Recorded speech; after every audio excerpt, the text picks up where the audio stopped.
Resuming debate, the honourable member for Toronto-Danforth. Thank you, Mr. Speaker. I'd like to begin by pointing out what I think for many here is obvious, that the position that Prime Minister's been taking the last couple of days in the House suggests a serious continuity with the position he took in 2003. He was one of the cheerleaders, one of the apologists for George W. Bush's decision to engage in a manifestly illegal and profoundly stupid invasion of Iraq. There were two cheerleaders at that time of note, one south of the border, who became the leader of the Liberal Party, Michael Ignatieff. He was immediately recruited by the Liberal elites to become the anointed one, and the current Prime Minister. He did not give a hoot then about international law, and he doesn't now. All we have to look at is the contemptuous response he gave in the House yesterday to the official leader of the opposition. In the end, what the Prime Minister is telling us is, what I say is the law. That's how he's used to running and, frankly, ruining this parliamentary democracy. Je suis le roi, la loi. I am the king is me. Minister. Then we hear from Minister of Foreign Affairs today. More measured speech, but at the same time he slipped and he starts saying that if we vote against this motion, we are, quote, voting against our own soldiers, unquote. This kind of argumentation, this kind of attempt to suggest that any concerns about wisdom, and in this case also lawfulness, is somehow beneath debate in the House of Commons, is destructive of our democracy. We talk about a goal of degrading ISIS, ISIL, Islamic State, whatever they're called, and at the same time we're engaging in debate that helps degrade democratic discourse in this House of Commons. One thing is obvious, Mr. Speaker, from the last 2 days is the government, at least the ministers, hadn't a clue what legal basis they were going to be putting forward. They hadn't bothered to clarify in their own minds what it was. The answers were all over the map in the House. And yesterday they were scrambling to cross their T's and dot their I's because they finally acknowledged that if they're going to be following the American model, the justification is one of collective self-defense of Iraq, for which they need an invitation from Iraq. We'll see whether that gets backdated, because there is no invitation from Iraq to go into Syria at the moment. And they also will need to be writing a letter to the UN the way the US did to go into Syria in September, on September 23rd, 2014. But what that suggests is that the legality is an afterthought. The whole question of not knowing, not reading whatever legal opinion they purport to have to know how they are allowed to go into Syria, to then know what the purpose of the mission can be in law, suggests that it doesn't matter to them. They're going in for other reasons. Now, some of the reasons might be very good ones, in the sense that there's this visceral response to the brutality of ISIS. The imagery from the former minister is of that ilk. Mixing in justifications about somehow maybe this is actually humanitarian intervention, although I haven't heard the government actually say that that's a legal basis. It's also on that side. But frankly, there are just politics. This government wants to go in for reasons that have as much to do with electoral politics as they do with the actual need for Canada to be involved in this way, especially by extending the mission to Syria. That's right. Now, we debated this back in early October. And at the time, the motion that was passed by this House actually included Syria. We knew it did, it was clear, and there was a condition set by the Prime Minister that Canada would not extend its active mission, and the bombing part of it in particular, without the consent of the government of Syria, that is, Assad. The U.S. had already put out its legal rationale for going into Syria a full 2 to 3 weeks before, on September 23rd. And surely any competent Canadian government and advisors would know of what that rationale was by the time we had the debate in the House. And yet the only legal basis that the government put forward then for going into Syria was one of the consent of the Syrian government. Yet no mention was ever made of the U.S. rationale.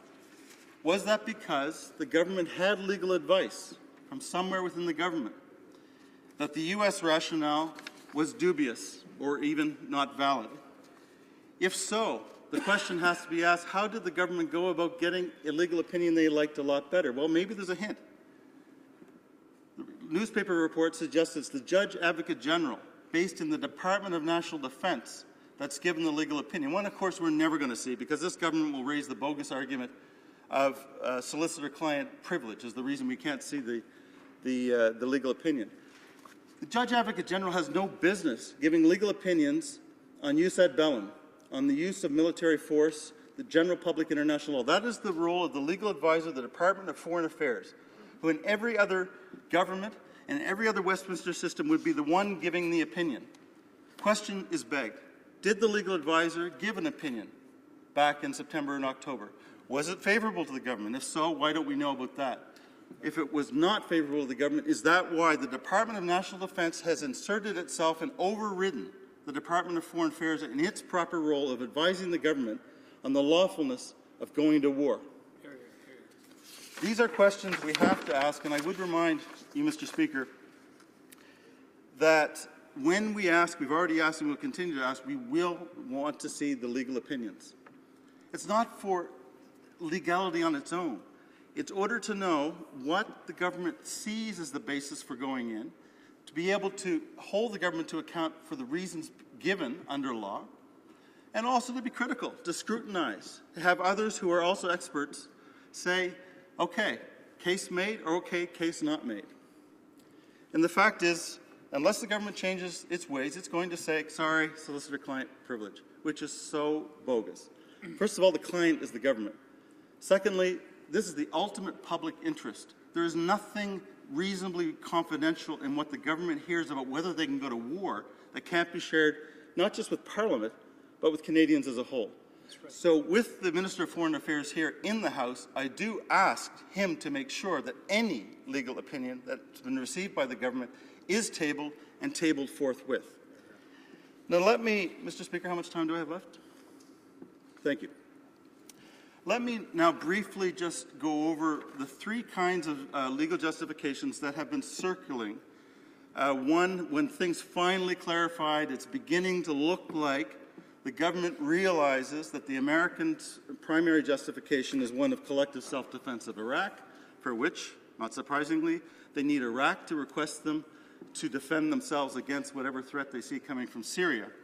It's based on a very tenuous theory that does not have firm grounding in international law, possibly not even firm grounding in emerging international law, a safe haven theory, the theory that if another state is incapable or unwilling to eradicate safe havens from which non-state groups like ISIS are crossing the border into another state, that state can attack at will in order to deal with the threat. The fact is that the leading international law judgment on this, the International Court of Justice, the Nicaragua case in the mid-1980s, specifically said that that is not a basis for exercising the right of collective self-defense. The leading definition set out by the United Nations in 1974, the definition of aggression, does talk about a scenario like this, of non-state groups crossing borders to attack another state. It's not as if this issue has not arisen, but the issue is whether another state is sending by or on behalf of that state, or substantially involved in sending armed groups across the border. That does trigger a right of self-defense. Now, people then cite the 9/11 response. After the towers came down, after that brutal terrorist attack on New York, the response into Afghanistan, they say, well, that means you can go after any safe haven in response to a non-state terrorist attack. That is absolutely wrong. At the time, Mr. Speaker, everybody thought and understood that al-Qaeda and the Taliban government of Afghanistan were so interpenetrated that any al-Qaeda attack was in effect one that had the substantial involvement of the Taliban government. That was the basis on which self-defense was exercised, and that nobody objected at the time. To stretch that into this broader theory is one for which we need to see the legal opinions. Maybe the law has marched on. Despite being a public international lawyer, maybe I've not watched enough in the last 5 years to know it has, but we need to see to know. The last thing is, floating out there, especially coming out of the mouth of the defense minister, is this idea of a George Bush-style GWAT, global war on terror. The idea that all that is needed is a threat by a non-state group and you can go around the world bombing, whether with drones or with airplanes, if another state is somehow or other not doing the job you say needs to be done. And the wording of the motion actually plays exactly into that, because the new motion, as my colleague, the critic of foreign affairs, brought up earlier today, the new motion specifically says it's not just against ISIS, but ISIS allies, which includes, for example, Boko Haram in Nigeria. And it also says that the actions Canada can take include airstrikes in Iraq and Syria, and it does not create an exclusive list. There are good reasons the official opposition is asking for legal clarity and to see the legal opinions. Thank you, Mr. Speaker. Questions and comments? The Honourable Minister of Foreign Affairs. I listened, of course, with interest to the comments of my colleague. He at one point said that there was something from national defense overriding foreign affairs on these things. These things are done collectively, Mr. Speaker, all the advice that we are given under those, and we are on firm legal footing. I mean, it was of interest to me when he said with respect to solicitor-client privilege, yes, the Crown and the government does get legal advice, and I think he described it as bogus, but I would suggest to him that the concept of solicitor-client privilege actually underpins our collective legal system in this country, and I think it's extremely important. That being said, we've been very clear with respect to Article 51 on the UN. We've indicated that we're on the same legal basis. Iraq has asked for international assistance for help, Mr. Speaker, and we are going to do that. Honourable Member for Toronto-Danforth. A few things, Mr. Speaker. First of all, the Honourable Minister is a lawyer. He knows that solicitor-client privilege can be waived by the client. The analogy between private sector solicitor-client privilege and advice the government receives, especially on a question of going to war, is completely opposite. He knows it.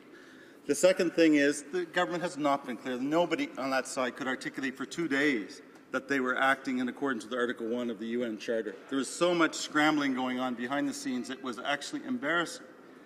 Yeah. And the last thing is, the minister can reconstruct government relations all it wants, but having an opinion from the Department of National Defense, if it is true from the newspaper reports that it's the Judge Advocate General, as this minister now who's in the House has said, is the one that has given the go-ahead advice that is completely inappropriate unless there's parallel advice coming from the legal advisor of the Department of Foreign Affairs. And if there is, we'd like to see that opinion. Just a reminder to honourable members that they should try to avoid references to the absence or presence, actually, of other honourable members in the House as a general matter of routine. Questions and comments? The honourable member for Vancouver Quadra. Thank you. And I was interested in the member's comments in his speech and his focus on the legal basis for this proposed mission.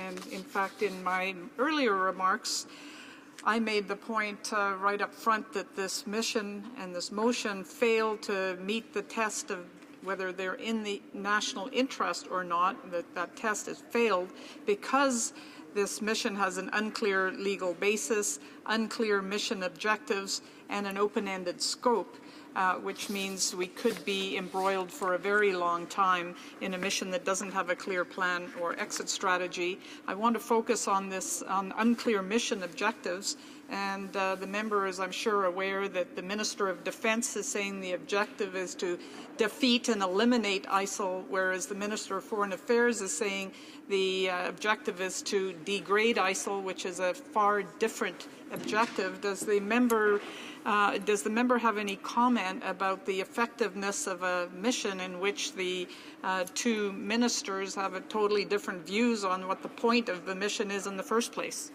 Honourable member for Toronto-Danforth.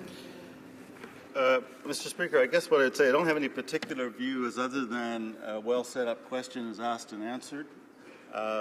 Both ministers, I'm sure, are capable of dealing with the conflict that exists between their rationales, but it goes back to the fact that, again, this government is content with wholesale feel-good in the sense that let's lash out, let's attack brutal terrorists, feels good to all of us. Who doesn't want to do that? That's the bottom line kind of justification they're getting to. And then, when they're really going for, let's call it the the moral impulse. They talk about all of the brutality, and that is correct to be talking about that. But they're not linking it to any specific legal justification either. So all I'm asking for, truly, is clarity, straightforward clarity, and that also will come with seeing the legal opinions. Although this government is rather afraid of the legal profession in this country, afraid of law professors who give opinions on C-51, for example, disdainful of the Canadian Bar Association, I rather doubt they would want to see their legal opinions subject to the scrutiny of other experts. Thank you.